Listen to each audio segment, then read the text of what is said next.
El surgimiento reciente de movimientos en Estados Unidos en contra del racismo y de la violencia contra los afrodescendientes ha colocado la discusión en el centro de las redes sociales. Estos problemas afectan a poblaciones enteras alrededor del mundo y en nuestro país. Probablemente ustedes hayan visto videos sobre las protestas Black Lives Matter en redes sociales o en noticieros. El tema del racismo en la actualidad ha desatado polémicas tanto en los grupos que se sienten vulnerables y agredidos, como en los que pertenecen a grupos privilegiados. El racismo es algo más que tratar de manera distinta a la gente que tiene el color de la piel diferente. El racismo es un sistema basado en la práctica del poder y la opresión heredados desde una posición de privilegio. Desde hace siglos, esta posición de privilegio la han ocupado los llamados blancos occidentales, es decir, europeos y estadounidenses, sobre las personas no blancas, es decir, afrodescendientes, indígenas, asiáticos. Se cree que las personas blancas no han sido colonizadas, humilladas, violadas, perseguidas ni esclavizadas en las proporciones y con la sistematización con que lo han sido las poblaciones no blancas durante siglos. El racismo es real y es tan viejo como la humanidad. En este programa vamos a conocer algo de su historia para que nuestras posturas estén mejor orientadas. La discriminación racial es un problema histórico que hunde sus raíces en tiempos remotos y llega a nuestros días. Uno de los casos más extremos se puede observar en Sudáfrica, donde en los siglos XIX y XX, el 20% de la población de origen neerlandés y británico segregó al 80% de los africanos y también a los de origen indio y asiático. La razón, en el fondo, fue económica. En este programa veremos cómo la búsqueda de ganancias se encubre con pretextos culturales, religiosos y biológicos. Es frecuente que pensemos que los blancos occidentales, principalmente europeos y estadounidenses, han oprimido a la gente que tiene una piel más oscura, bronceada, morena o de tonalidad casi negra. Esto fue así, en términos generales, desde el siglo XVI. Pero, ¿y antes de esa época? La historia muestra que las etnias, en el conflicto natural ante la diferencia, excluyen a quienes poseen creencias y costumbres distintas a las suyas. Es una forma de conservar las propias tradiciones y una táctica de los gobernantes para conservar el poder. Aunque parezca una manifestación puramente agresiva, la discriminación es un mecanismo de defensa de la propia etnia, del propio clan, tribu o comunidad. Por eso, desde tiempos antiguos, algunos pueblos, ante la diferencia de personas extrañas o extranjeros, tendieron a considerar inferiores e incluso no deseables aquellos rasgos culturales, tradiciones, lengua o modo de vestir que su propia concepción o cosmovisión no lograba entender. Eran percibidos como una amenaza a la propia cultura y por lo tanto se procuraba asegurar a su grupo. El lenguaje importa mucho en una sociedad, así que cuando un gobierno o grupo en el poder necesita que miembros de su sociedad lastimen a otros miembros para llegar a su objetivo político, lo que hace es deshumanizarlos, es decir, identificarlos como seres diferentes al propio grupo. Hacen creer que son muy diferentes, no entienden o no están a su nivel. Para lograr esto se usa un lenguaje distinto para referirse a ellos, ya sea una sola palabra despectiva o un conjunto de términos, ya sea un gesto o un conjunto de modales. De muchas maneras se puede mostrar indiferencia, desprecio y discriminación. Decimos que en la discriminación los intereses económicos y de poder juegan un papel muy importante, pero también los religiosos, quienes poseen armas, instrumentos o herramientas más mortíferas, sofisticadas, útiles o duraderas, están convencidos de ser elegidos por los dioses o que sus dioses son superiores. Para convencer y convencerse de tal superioridad, recurren a viejos estereotipos, como el del bárbaro, elaborado por los romanos, o los estereotipos del pagano y el hereje, elaborados por los cristianos en contra de la gente que considera que vive en el error, engañada por el demonio, cercana a la animalidad sanguinaria, hipersexualizada, delincuente o criminal en potencia. En el libro Pieles Negras, Máscaras Blancas, escrito en 1952 por Frantz Fanon, este médico psiquiatra de origen franco-antillano residente en Argelia, analiza cómo, para sobrevivir, el colonizado absorbe los valores del colonialista, se adapta a la realidad de la blanquitud y rechaza la negritud, o sea, renuncia a su cultura, a su identidad y se coloca las máscaras blancas de sus dominadores. Fanon expone cómo de la discriminación algunas naciones pasaron al racismo, particularmente con el colonialismo europeo en África en el siglo XIX, y cómo el racismo avanzó de la mano con intereses capitalistas y sus ideas del patriarcado y la civilización. El hombre y la mujer blancos, ilustrados, heterosexuales y burgueses se presentaron en las colonias vinculados a la ley del progreso humano, la máxima aspiración que debían compartir todos en el planeta. La aspiración a la blanquitud, plantearía Fanon, la aspiración a algo imposible de alcanzar, sería un mecanismo de dominación tan poderoso en manos de los no blancos como el látigo. Todo se dispondría para que los colonizados africanos internalizaran la idea de que la plena humanidad y la plena sabiduría corresponden a los blancos y, a partir de la blanquitud, Dios o las fuerzas sobrenaturales habían establecido una jerarquía natural imposible de modificar.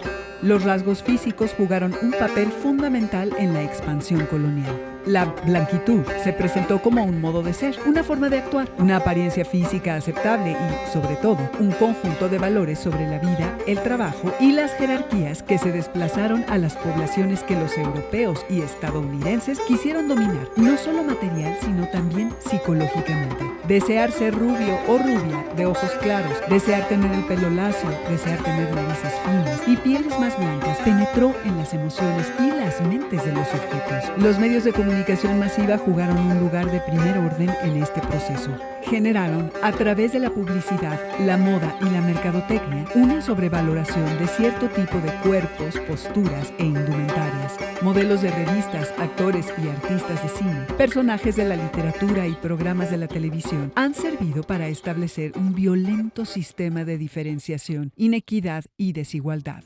Vamos a ver un mapa de África. En el norte, las fronteras entre los países parecen muy ordenadas y rectas, ¿no creen? Hay una razón para esto. Los territorios fueron divididos como si se tratara de un pastel en los siglos XVIII y XIX.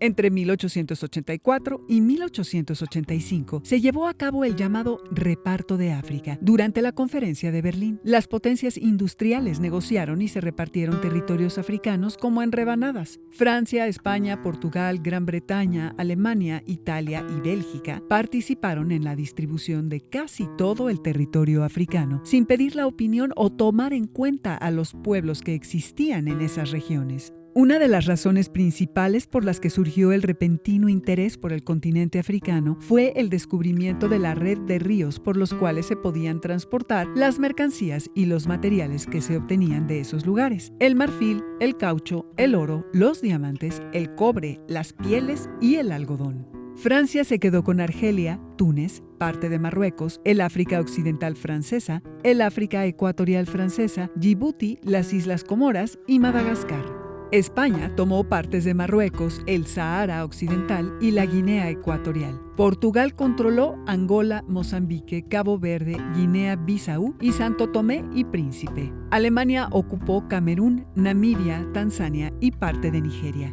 A Italia le tocaron Somalia, Libia y Eritrea. Bélgica se quedó con el Congo belga. Bueno, en realidad no. El rey Leopoldo II de Bélgica consideró al Congo belga su propiedad, argumentando su deseo de llevar a los nativos africanos los beneficios del cristianismo, de la civilización occidental y del comercio. Convenció a las potencias que le permitieran tomar el control de esa extensa región a través de una organización que llamó Asociación Internacional Africana, la cual en 1885 transformó en el Estado Libre del Congo. Esta institución privada no estaba vinculada al Estado belga, sino que dependía directamente del monarca, quien se presentaba como su propietario. El Congo belga era la única colonia privada del mundo. De allí que burlonamente se le llamara el pequeño jardín del gran Leopoldo. Detrás del discurso filantrópico de Leopoldo II se hallaba su interés para explotar las riquezas del territorio, el marfil y el caucho principalmente. Para lograr su objetivo, realizó una explotación de esos recursos por medio de la esclavización de todos los aldeanos varones, quienes estaban obligados a recolectar una cuota determinada de caucho bajo la amenaza de que, si no lo lograban, se les amputaría una mano a ellos o a sus hijos y esposas. Si no, morían de hambre antes. La presión ejercida sobre Leopoldo II terminó con la transferencia de la colonia a Bélgica, con lo cual el Estado Libre del Congo se convirtió en el Congo belga. No olvidemos a la nación más poderosa del reparto, Gran Bretaña. Esta potencia se apropió de Egipto, Nigeria, Sudán, Somalilandia, África Oriental Británica, Malawi, Mauricio, Gambia, Sierra Leona, Ghana, Botsuana, Sudáfrica, Rodesia del Norte y Rodesia del Sur. La razón detrás de la elección de tales territorios por su proyecto para conectar África desde El Cairo en Egipto hasta Ciudad del Cabo en Sudáfrica con una línea de ferrocarril y así lograr un imperio vertical. Los boeres, los descendientes de neerlandeses y franceses asentados desde el siglo XVII en Sudáfrica, vivieron sin mayores problemas hasta la llegada de los británicos a mediados del siglo XIX.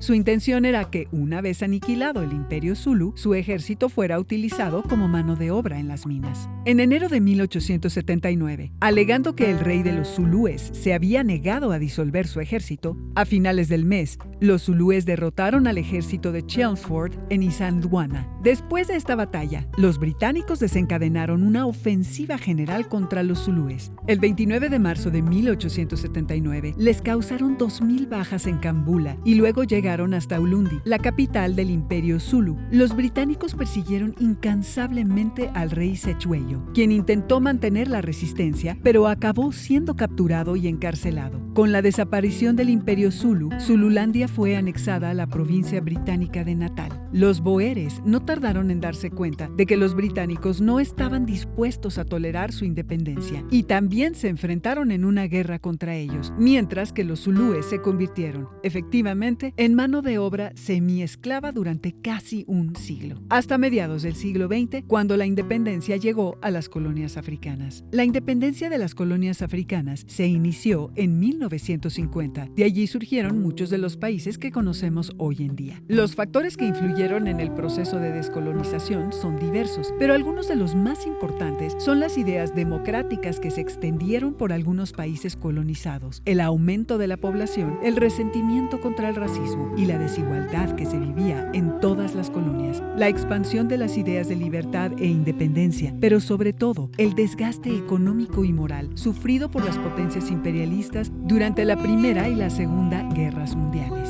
La descolonización africana tuvo como referencia la Declaración Universal de los Derechos Humanos, un documento elaborado por representantes de todas las naciones del mundo. Había sido proclamada por la Asamblea General de las Naciones Unidas en París el 10 de diciembre de 1948 como respuesta a los atroces actos cometidos durante la Segunda Guerra Mundial. Básicamente, este documento reconoce que los derechos humanos son la base de la libertad, la justicia y la paz. También sirve como plan de acción global para la libertad y la igualdad, protegiendo los derechos de todas las personas en todos los lugares. El artículo 4 de este documento establece que nadie estará sometido a la esclavitud ni a la servidumbre. La esclavitud y la trata de esclavos están prohibidas en todas sus formas. El artículo 5 señala: nadie será sometido a torturas ni a penas o tratos crueles, inhumanos o degradantes. Estos dos artículos fueron suficiente argumento para que las colonias buscaran su independencia. La esclavitud había causado fuertes estragos en la población africana, en donde se practicó por siglos.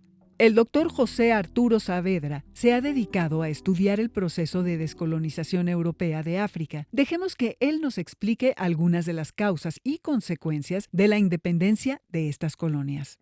¿Cómo estaba organizada la población africana antes de la colonización europea del siglo XIX? ¿Qué había? ¿Tribus, comunidades extensas, imperios? ¿Cómo vivían? ¿Existía la esclavización y explotación de africanos hacia otros africanos? Antes de la colonización, en realidad estamos hablando de un continente muy amplio, muy extenso, y no en todas las regiones hay la misma densidad de población. Así que, por ejemplo, encontramos regiones en donde sí hay importantes números en este sentido y otras en donde la población es muy dispersa. En el caso de África, tradicionalmente, sí había un sistema de incorporación de prisioneros a las sociedades vencedoras cuando había guerras, pero estas eran paulatinamente incorporados a estas sociedades, es decir, no tenían una situación de servidumbre o de ser como una especie de mercancía en el caso de la esclavitud que Occidente implementó en América. Durante la colonización europea de África en los siglos XIX y XX, ¿existieron la esclavitud y la servidumbre? ¿Cómo se presentaron? Bueno, ya con la colonización europea no hay exactamente este régimen o esta asociación de esclavitud, porque a principios del siglo XIX Gran Bretaña, el Imperio Británico, decidió abolir la esclavitud, no con fines filantrópicos, más bien por cuestiones económicas, porque ya estaba la revolución industrial en marcha y ya era muy caro sostener una mano de obra a fuerza de trabajo esclavo. Entonces, en el caso de las colonias europeas en África, lo que se va a implementar es algo que se llama el trabajo forzado. ¿Nos podría explicar qué formas de trabajo emplearon los europeos para extraer los recursos naturales africanos que eran de su interés? Lo que plantean es que, bueno, las necesidades de los europeos eran sobre todo explotar, conseguir materias primas.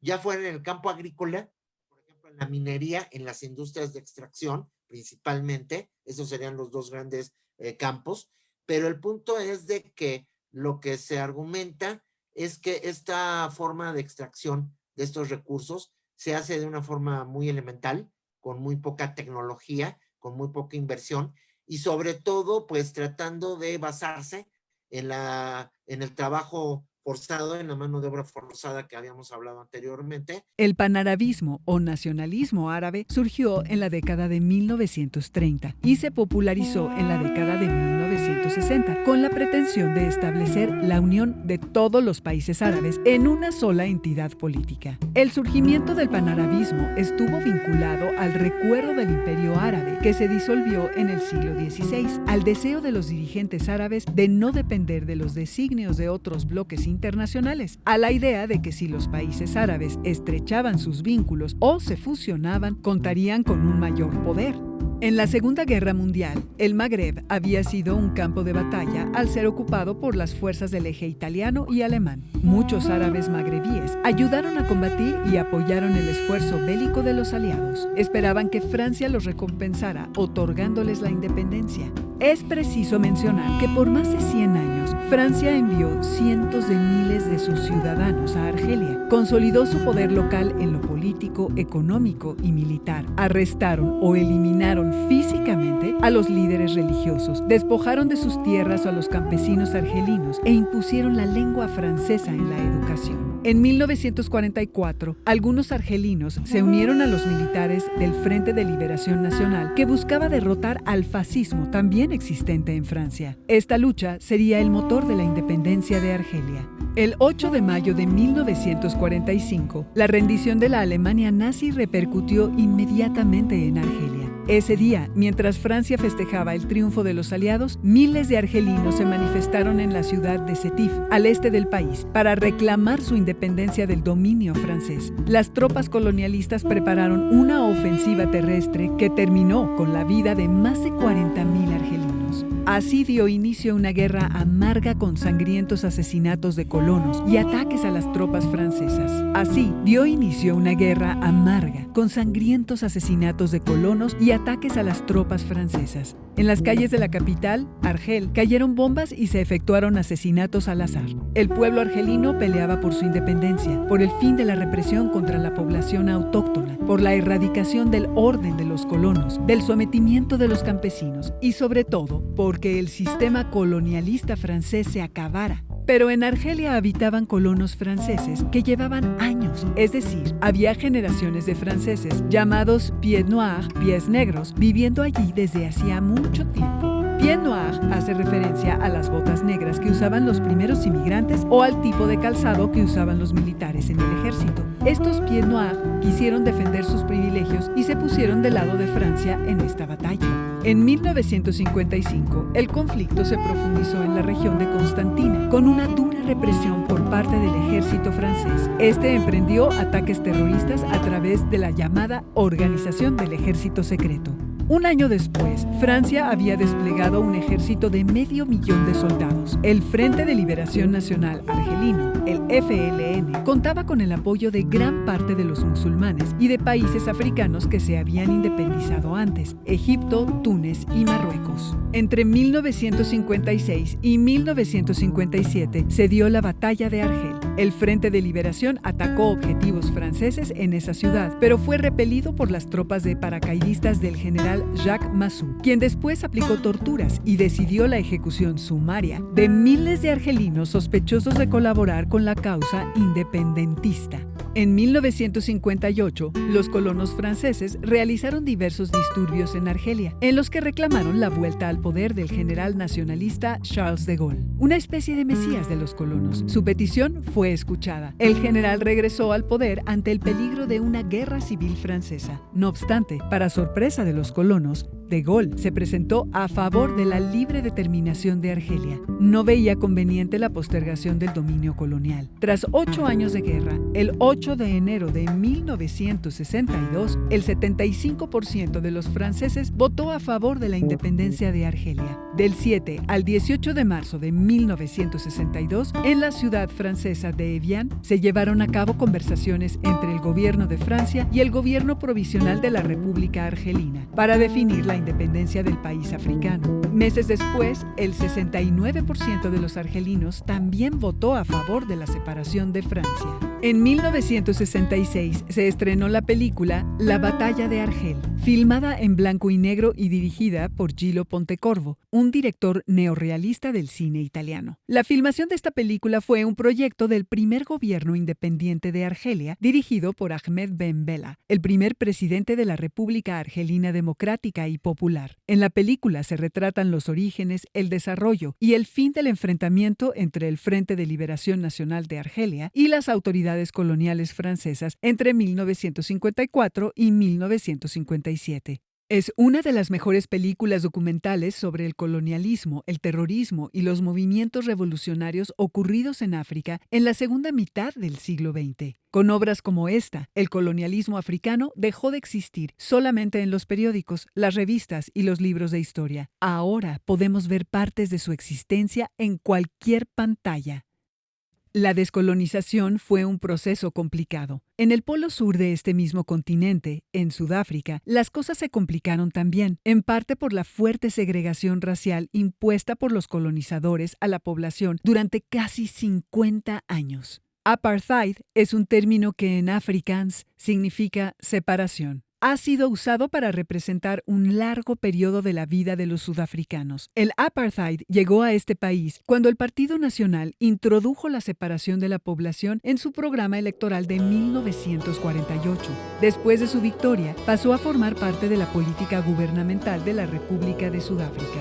En 1984, la Constitución abrió de modo parcial la participación en el Parlamento a los mestizos y a la población asiática, pero continuó excluyendo a los negros, que eran más del 75% de la población. Se produjeron más enfrentamientos urbanos y, a medida que crecía la presión externa sobre la República de Sudáfrica, la política segregacionista del gobierno se fue debilitando. Nelson Mandela vivió 27 años en prisión, pero no dejó de luchar por el reconocimiento de los derechos, no solamente de los grupos discriminados, sino de todos los habitantes de Sudáfrica. En 1991, el Parlamento puso fin al apartheid. Mandela se convirtió en el presidente legítimo en 1994, en las primeras elecciones generales abiertas a toda la población del país.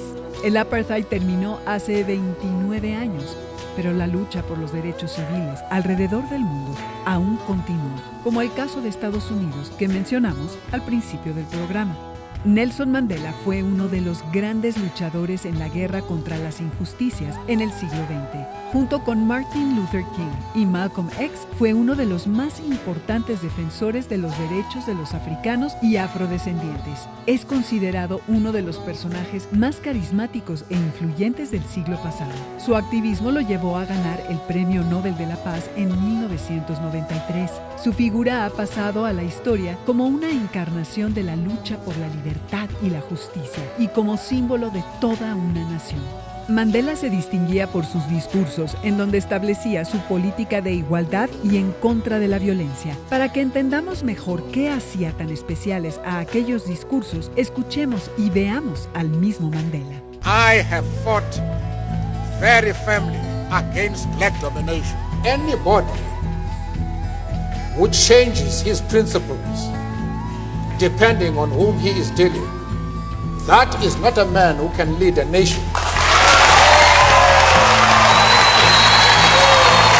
Why are you so keen that I should involve myself in the internal affairs of Cuba and Libya? No. I expect you to be consistent.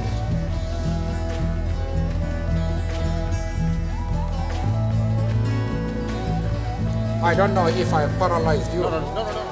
Las elecciones de 1994 convirtieron a Mandela en el primer presidente negro de Sudáfrica. Una vez en el poder, puso en marcha una política de reconciliación nacional e inició el Plan de Reconstrucción y Desarrollo, que destinó grandes cantidades de dinero a mejorar el nivel de vida de los sudafricanos negros en educación, vivienda, salud y el empleo. También impulsó la redacción de una nueva constitución para el país, la cual fue finalmente aprobada por el Parlamento en 1996.